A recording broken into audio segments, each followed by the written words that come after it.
할렐루야. 153 저녁기도에 오신 여러분들을 주님의 이름으로 환영하고 축복합니다. 오늘 이 저녁 시간 하나님 앞에 간구하며 하나님과 가까워지는 이 시간 가운데 주님을 만나고 또한 주님의 역사하심을 목도하는 귀한 복단 간증이 있는 시간이 되기를 간절히 소망하겠습니다. 먼저 하나님의 말씀 보도록 합니다. 고린도전서 1장 10절에서 11절 말씀까지 보겠습니다. 고린도전서 1장 10절에서 11절입니다. 우리 같이 한 목소리로 다 함께 봉독하도록 하겠습니다. 시작. 형제들아, 내가 우리 주 예수 그리스도의 이름으로 너희를 권하노니 모두가 같은 말을 하고 너희 가운데 분쟁이 없이 같은 마음과 같은 뜻으로 온전히 합하라.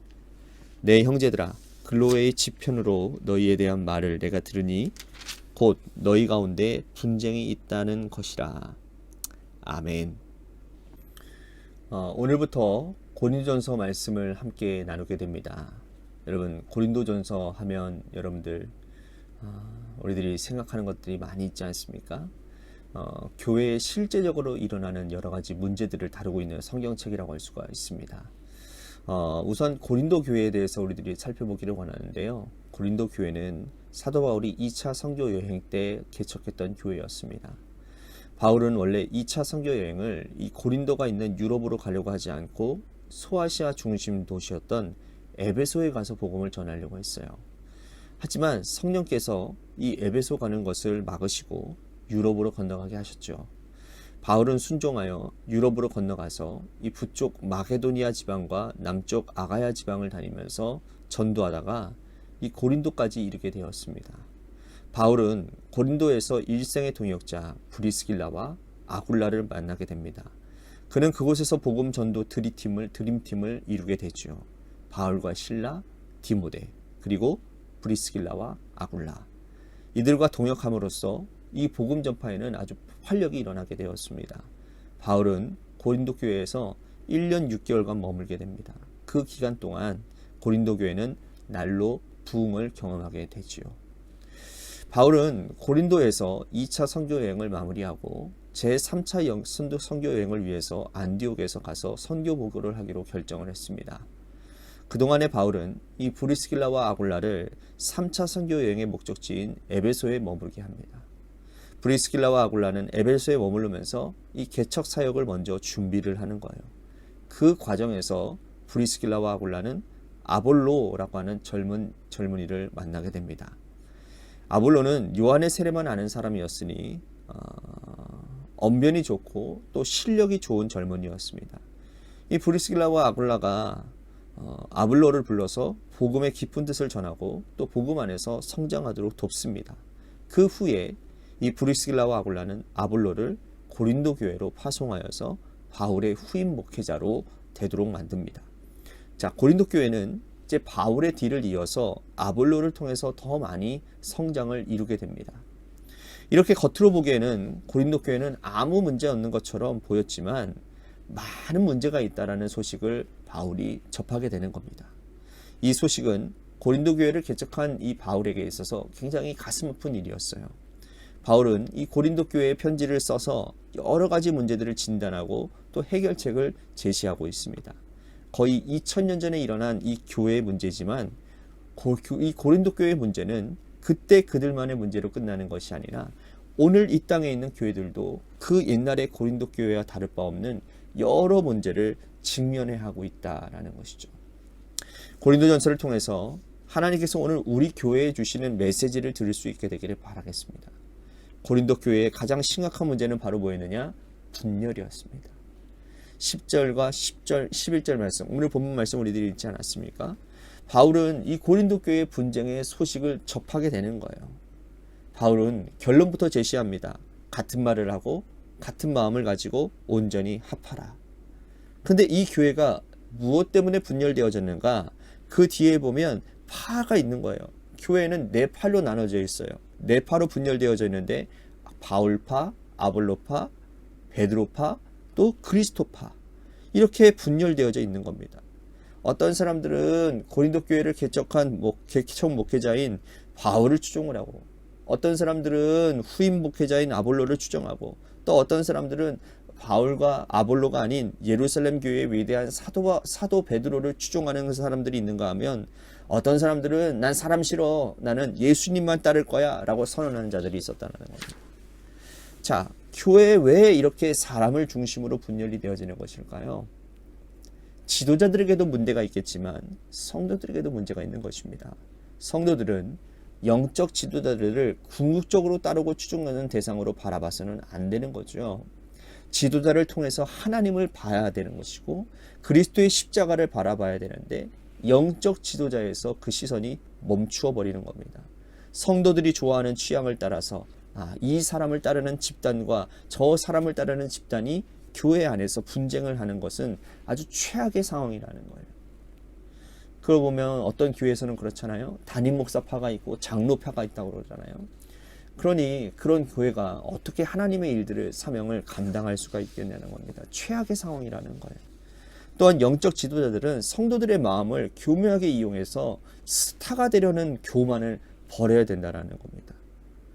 오늘날 이 시대에 교회의 심각한 문제 가운데 하나가 뭐냐면 스타 목사를 양성하는 것이고 목회자들은 그런 환상을 즐긴다는 데 있다는 겁니다. 여러분, 사람이 어떻게 추종할 대상이 될 수가 있겠습니까? 목회자는 성도들을 하나님 앞으로 인도하는 사명을 받은 자들이고 성도들은 사람이 아니라 그리스도 십자가를 따라야 된다는 것이죠. 바울은 이 문제에 대한 해결책을 이렇게 말을 하고 있습니다. 뭐냐 하면 그리스도는 나뉘어지지 않는다는 거예요. 바울이 십자가에 못 박힌 적도 없고 바울의 이름으로 세례를 받은 적도 없다라는 거예요. 그러므로 바울이나 아볼로나 베드로가 예수 그리스도를 선명하게 드러내는 일꾼일 뿐이지 따르거나 추종할 대상은 아니라고 얘기를 하고 있는 거예요.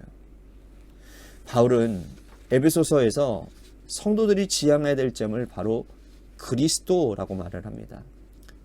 왜 사람이 아닌 예수 그리스도가 성장의 목표가 되어야 된다고 말을 할까요? 우리가 평생 동안 믿음 생활해도요, 예수 그리스도의 발 뒤꿈치도 따라가지 못할 것인데 바울은 왜 성도들의 지향점을 예수 그리스도로 정했을까요? 사람을 목표로 하면요, 그 사람이 넘어지잖아요. 그러면 동시에 나도 넘어지는 거예요. 그 사람이 실족하면 나도 실족하기 때문이라는 거예요. 그러므로 사람은 우리의 영적인 목표가 될 수가 없는 겁니다. 우리의 영적인 목표는 오직 주 예수 그리스도 한 분밖에 없는 거예요. 오늘 이 시점에서 우리 자신을 한번 돌아봤으면 좋겠어요. 나는 누구를 따르고 있는가? 나를 인도하는 영적 지도자를 따르고 있는가? 성도들 중에 믿음 좋은 장로님, 권사님을 따르고 있는가? 사람 따르지 마시고 그 사람 너머에 계시는 예수 그리스도를 따라가야 한다는 거예요. 바울은 성도가 따라가야 될 지향점이 십자가임을 예고하고 있습니다. 왜 그렇습니까? 십자가가 하나님의 능력이 되기 때문에 우리는 십자가만 따라가야 한다라는 거예요. 여러분, 사람은요, 능력을 줄 수 없어요. 하나님께서 그를 통해서 역사하시는 것일 뿐이지 사람은 능력이 있는 게 아니에요. 예수님께서 여러분 변화산상에서 모세와 엘리야를 만난 적이 있으세요. 그렇죠? 모세와 엘리야 그리고 예수님의 공통점이 뭡니까? 다 세 분 다 무덤이 없다라는 거예요. 하나님은 왜 모세와 엘리야 예수님의 무덤을 남겨두지 않았을까요? 여러분 만약에 생각해 보세요. 무덤이 남아있다면 순례자들이요 그 자리를 항상 붐비게 했을 거예요. 그죠? 사람들은요 하나님을 섬기지 않고 모세의 무덤, 엘리야의 무덤, 예수님의 무덤 앞에서 머리 숙이고 우상 숭배하듯이 했을 거라는 거예요. 하나님은 이 인간의 이러한 타락한 본성을 아시고는 무덤 자체를 아예 없애버리신 거예요. 이것이 오늘 우리들에게 주는 의미가 무엇입니까? 사람은요 살아서나 죽어서나 숭배의 대상이 될 수 없다는 사실이에요. 우리가 십자가의 능력 한 가지만 붙들고 살아갈 때 교회가 하나가 되고 십자가의 능력 하나 붙들고 살아갈 때 우리의 믿음도 분열되어지지 않을 수 있는 겁니다. 오늘 우리가 십자가의 능력만 붙들고 그 능력을 통해서 온전히 새롭게 되기를 소망하는 그러한 기도의 시간이 되기를 간절히 소망하겠습니다. 오늘 말씀 생각하면서 우리 같이 기도했으면 좋겠습니다. 사람 따르지 않고 십자가를 바라보는 인생 살겠습니다. 교회와 가족 공동체가 주님만 바라보도록 인도하겠습니다. 우리 같이 말씀 생각하면서 기도했으면 좋겠습니다. 또한 교회를 위해서 우리 간절히 기도했으면 좋겠습니다. 하나님께서 세워주신 몸된 주님의 교회가 하나님의 뜻 가운데 온전히 잘 인도되어지고 하나님을 기쁘시고 또한 이웃을 행복하게 하는 그런 공동체가 되도록 인도해 주시옵소서. 또한 여러분들의 삶의 자리 가운데서 여러분들의 자녀들 가운데서 하나님 앞에 간구해야 될 기도 제목들이 있다면 이 시간 다 아뢰시기를 간절히 소망하겠습니다. 또한 육신의 질병으로 고통당하시는 분들 많이 있습니다. 우리 박수진 장로님을 위해서, 또한 이종민 장로님을 위해서, 또한 우리 많은 사람들을 위해서도 기도해 주시기를 바라겠습니다. 우리 같이 이 시간에 합심하여 기도하도록 나아가겠습니다. 기도하시겠습니다.